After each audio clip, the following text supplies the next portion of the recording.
Ya, pemirsa, libur panjang akhir pekan menjadi alasan sebagian warga mengunjungi kebun binatang Ragunan di Jakarta Selatan. Meski masih dengan aturan protokol kesehatan ketat, pengunjung yang didominasi keluarga dan anak-anak ini antusias menikmati koleksi binatang di tempat ini.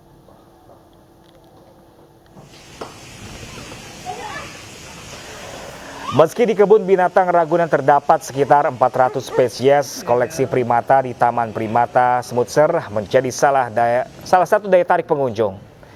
Di kawasan ini, pengunjung tidak saja menikmati aslinya taman dan tanaman, tetapi aneka spesies primata dari mulai simpanse, monyet hingga gorila, primata asli dari Afrika. Di kebun binatang seluas 140 hektar ini, pengunjung juga menyajikan suasana segar karena penuh dengan aneka jenis pohon. Di masa PPKM level 3 ini, pengunjung tetap harus mematuhi protokol kesehatan, yaitu wajib vaksinasi COVID-19 dosis 2 untuk dewasa dan dosis pertama untuk anak-anak.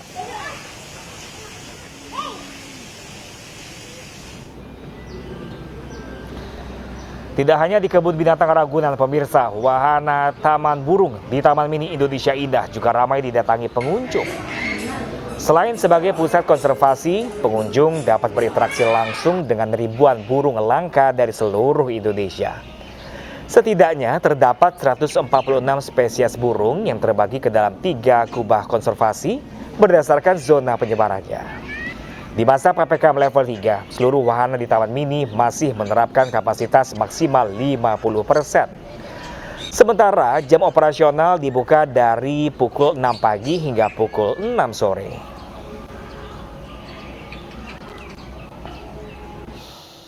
Dan pemirsa, sudah bersama kami Nadia Valeri di Ragunan dan Chamar Hainda langsung dari wisata libur panjang di Jakarta, tepatnya di Taman Mini Indonesia Indah. Namun terlebih dahulu kita ke Nadia Valeri, pemirsa di kebun binatang Ragunan. Halo, selamat siang Nadia, bagaimana antusias warga Jakarta berwisata di libur panjang akhir pekan ini?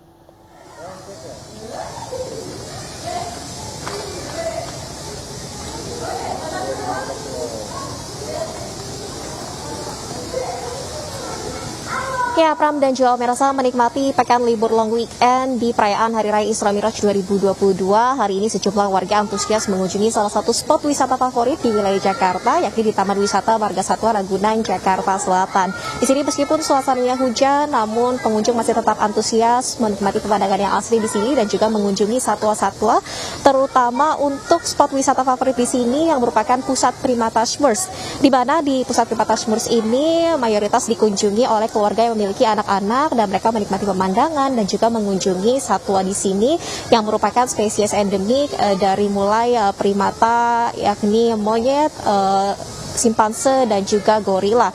Dan di sini Pram dan juga pemirsa, meski demikian di masa PPKM level 3 ini tentunya pihak manajemen dari Taman Wisata Ragunan juga masih tetap menerapkan sejumlah protokol kesehatan, diantaranya yakni pembatasan jumlah kapasitas maksimum pengunjung 25%, dan di sini juga untuk pengunjung mereka sudah harus mendapatkan vaksinasi dosis kedua untuk dewasa, sementara untuk anak usia 6 hingga 12 tahun ini juga sudah diwajibkan mendapatkan vaksinasi minimal dosis pertama untuk vaksinasi COVID-19. Di sini Pram dan juga pemirsa, untuk para pengunjung hari ini dapat menikmati pemandangan di sini dan juga mengunjungi satwa dari mulai pukul 7 pagi tadi hingga pukul 14.30 waktu Indonesia Barat, di mana untuk ketentuannya di sini pengunjung juga tetap diwajibkan untuk menjaga jarak dan juga tetap memakai masker di semua tempat wisata, dan ini juga akan dilakukan pemantauan dari pihak manajemen Taman Wisata Ragunan. Dan untuk memantau bagaimana situasi dan juga animo masyarakat menghabiskan pekan libur long weekend, sudah bersama rekan kami Chamar Hainda di Taman Mini Indonesia Indah. Silakan dengan laporan Anda, Chamar. Ya, selamat siang Valeri, Pram dan juga pemirsa. Tidak berbeda jauh di Taman Burung yang ada di Taman Mini Indonesia Indah ini menjadi salah satu spot favorit masyarakat untuk menghabiskan waktu berlibur pada libur panjang Isra Miraj 1443 Hijriah. Berdasarkan pemantauan kami, memang sejak pagi tadi sejumlah masyarakat sudah datang, namun dikarenakan memang dalam proses revitalisasi yang dilakukan, ini untuk pintu masuk yang dibuka adalah pintu 3 dan untuk pintu keluar ini keluar melalui pintu kedua. Dan kami juga melihat memang sejumlah protokol kesehatan masih terus diberlakukan, mulai dari pemeriksaan suhu tubuh hingga kepada pengecekan aplikasi Peduli Lindungi.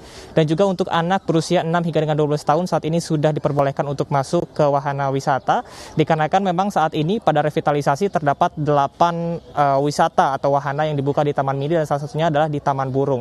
Dan kami juga memantau bahwasannya untuk saat ini kapasitas dari pengunjung adalah sebanyak 50%, di mana dilakukannya pembatasan dalam satu waktu maksimal adalah 250 pengunjung saja. Apabila melebihi dari kapasitas tersebut, maka secara otomatis dari loket antrian ini akan ditutup dan tidak diperbolehkan pengunjung untuk masuk hingga kepada terurai kembali over kapasitas yang ada. Dan memang di Taman Burung, Taman Mini Indonesia Indah ini terdapat 146 jenis burung, dan kami tadi juga sudah mengkonfirmasi saat ini terjadi penambahan sebanyak 147 spesies burung, di mana lebih dari 1.000 populasi yang terbagi ke dalam 3 kubah yang memang ini dibagi berdasarkan dari zona penyebaran yang ada di Indonesia Barat hingga dengan Indonesia Timur. Dapat kami sampaikan pula bahwasanya revitalisasi yang dilakukan di Taman Mini Indonesia Indah ini akan rampung pada tahun ini, mengingat Taman Mini Indonesia Indah ini sebagai salah satu infrastruktur dari acara internasional yang akan diselenggarakan di Indonesia. Demikian, Pram, kembali ke Anda di studio. Terima kasih banyak Camar Hainda dan Nadia Valeri. Selamat berwisata kembali teman-teman.